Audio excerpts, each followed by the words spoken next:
Good morning, good afternoon, or good evening to you, wherever you may be. Welcome to the channel. Team Sweaty Palms proudly presents the first episode of a multi-part tutorial detailing the easiest route to become overpowered right from the very beginning of From Software's Elden Ring. I am Bad Human and I will be your guide. Throughout this tutorial, I will lead you to collect items such as golden seeds and sacred tears. These things should make progressing your game easier in the long run. Fire up that machine and follow along as I escort you from the start of a brand new game. No matter which class you select, every class comes equipped with the same tool, Memory of Grace. This is a tool that allows you to return to your last site of grace at the cost of losing the runes that you are holding. It pretty much has the same function as an escape rope. In order to demonstrate the ease of this tutorial, we'll be selecting the level 1 Wretch as our starting class. We'll go with the name Easy Cheesy because this guide should make your game easy. Now, let's talk about selecting a keepsake. Choosing none is a viable option, and here's why. The game essentially allows you to collect each one of the keepsakes as you naturally progress through the game. If you're playing on console and are looking to perform the duplication glitch, you may consider taking the lands between rune to add to your duplication repertoire. This is the only keepsake you will not find in the game outside of the character creation screen. Another keepsake to consider is the Bewitching branch. Although this is a craftable item, it requires rare crafting materials that do not respawn after resting at a site of grace. So if you would like to try your luck at tricking your enemies into fighting for you, then this may be the keepsake you're looking for. Most people would recommend the Golden Seed, as this option will upgrade the number of charges you have for your sacred flasks. The choice is ultimately yours, as there is no real consequence to which keepsake you end up choosing.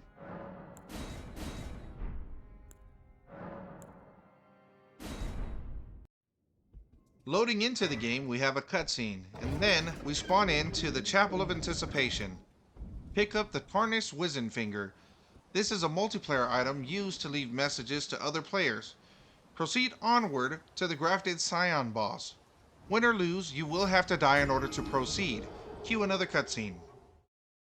We now find ourselves at the Stranded Graveyard. Upon arrival, we're given the Flask of Crimson Tears and the Flask of Cerulean Tears.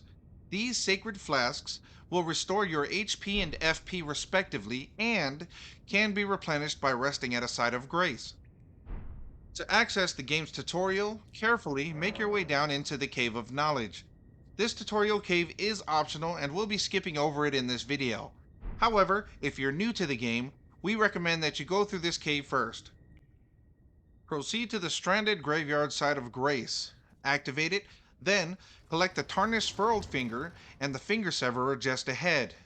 These are multiplayer items used to join and leave multiplayer sessions respectively. Head up the lift and through a door leading outside to Limgrave. Welcome to the first step. Collect the small golden effigy just to the right here. This is another multiplayer item used to activate summoning pools. Activate the Site of Grace, then meet with the NPC White Mask Vare. Speaking with him triggers an optional quest line that we think is necessary to become overpowered relatively early in the game. Go on past Vare and head up the hill to the next location. Be wary of the Tree Sentinel boss guarding the pathway ahead. We'll be back for him later. Before entering the Church of Ella, grab the golden rune here on the right. Activate the Site of Grace and then speak with the NPC Kale. Sell him the golden rune and purchase the crafting kit from him. This will unlock item crafting in the pause menu.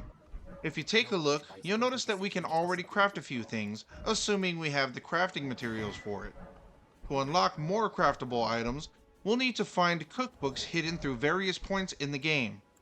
Kale has a few for sale in his inventory, however we'll be back for them when we have access to more runes. Head to the Gatefront Ruins. We'll need to grab a few key items including the map for this region, West Limgrave. If you're ever out exploring the gray areas of the map, keep an eye out for this symbol, as this will indicate the location of the region's map. head under the ruins to grab the whetstone knife and the Ash of War Storm Stomp. Storm Stomp will be our very first weapon skill. We can apply it to a weapon using the whetstone knife by resting at a site of grace and using the menu there. Exit the underground and head up the pathway to the map. Grab it and continue onward until you reach the gatefront site of grace. Quick tip, if the enemies in the area have been provoked, resting at a site of grace will pacify them. Let's make our way around the back of the ruins to activate the next site of grace, Agil Lake North. Rest here to activate a cutscene. Accept Melena's request to receive the Spectral Steed Whistle. This will let us use runes to level up our character and to summon Torrent, making travel significantly easier. After the cutscene, use the map to fast travel to the Church of Ella. We'll be met with a new NPC, Rena the Witch. Speak with her to receive the Spirit Calling Bell and the Lone Wolf Spirit Ashes. It is at this point I recommend we utilize the item pouch. The item pouch can be found at the top right of the start menu. Set the Spectral Steed Whistle to the first slot, set the Flask of Crimson Tears to the second slot, we'll temporarily set the Memory of Grace to the third slot, and finally, set the Flask of Cerulean Tears to the fourth slot. Open the equipment menu and equip the Lone Wolf Ashes to any of the 10 slots on the bottom. These guys will make combat areas a lot easier in the future. Now that we have that squared away, let's do some traveling. From the Church of Ella, follow me to our next site of grace, the Seaside Ruins.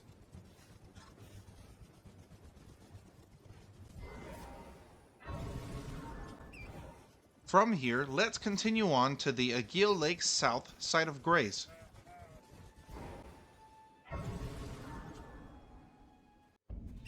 There are a few key items we need to collect from some broken structures near this site of grace. First, we'll get the Starlight Shard, which will be used as currency for a quest line in the future.